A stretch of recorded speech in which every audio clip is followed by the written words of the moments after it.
अस्सलाम वालेकुम दोस्तों, उम्मीद है आप सब लोग खैरियत से होंगे। बात करेंगे ओमान में कोरोना की वैक्सीन के हवाले से, इसके अलावा आरओपी के नए ऑफिस के हवाले से और ओमान में मोबाइल सर्विस के हवाले से सर्वे किया जा रहा है उसके मतलब।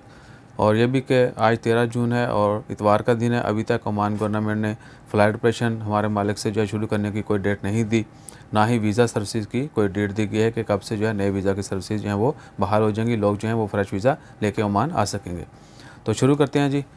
ओमान में ऑलमोस्ट 4,35,000 लोगों को अब तक जो है कोरोना की वैक्सीन लग चुकी है, जो कि ओमान की आबादी का टोटल 12% बनता है। और इंशाअल्लाह खैर जुलाई तक जो है 30% लोगों को कंप्लीट करने का प्लान है ओमान गवर्नमेंट का, मिनिस्टर ऑफ हेल्थ का। और ये भी कि इस साल के एंड तक 2021 दिसंबर 2021 के एंड तक जो है वो 70% पॉपुलेशन को जो है, और टोटली ओमान की आबादी की 70% पॉपुलेशन को जो है वैक्सीन लगाई जा चुकी होगी इंशाअल्लाह ताला खैर। उसके अलावा है जी ओमान में मोबाइल सर्वे के हवाले से आपको पता है कि वोडाफोन जो है वो भी उसकी आमद है ओमान में। वो अपनी सर्विसेज जो है वो स्टार्ट करने जा रहे हैं। 5G जो है वो भी लॉन्च हो चुकी है। अभी तक बहुत सारी जगहों पे अवेलेबल नहीं है, लेकिन स्टार्टिंग हो चुकी है 5G की।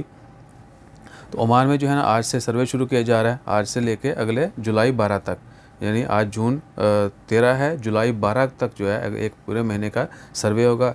डोर टू डोर जाया जाएगा। यूज़र जो हैं, मोबाइल यूज़र और लैंडलाइन यूज़र जो हैं, उनसे रिव्यूज़ ले जाएंगे और उसके बाद जो है डाटा जो भी है NCS जो ओमान का इदारा है वो डाटा जो है कलेक्ट करेगी। उसके बाद जो भी उन्होंने तज्जिया करना है वो किया जाएगा और उसके अकॉर्डिंगली जो है सर्विसेज को मज़ीद बेहतर बनाया जाएगा। यानी आने वाले दिनों में सर्विसेज को जांचने के लिए सर्वे होगा और फ्यूचर में वही जो इश्यूज़ होंगे, अगर आपसे भी रब्ता करते हैं तो जो भी जेन्युइन इशू है, बेशक लैंडलाइन का है या मोबाइल का है, स्पेशली लैंडलाइन का, इंटरनेट का, बताते चलें कि जो टाइम पे बिल ना दियो तो स्पीड बैंडविड्थ जी नहीं घटा देंगे ने।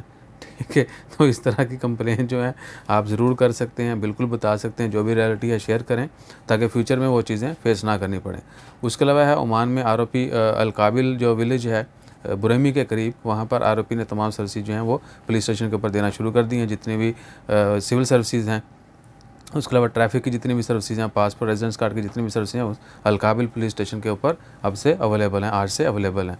सो इसके अलावा फिर रिपीट कर दें, वीज़ा सर्विसेज और फ्लाइट ऑपरेशन कब स्टार्ट होगा इसका मतलब कोई डेट नहीं दी गई। अपना ख्याल रखिए, दुआ में याद रखिए और दुआ कीजिए कि हमारा बुखार उतर जाए।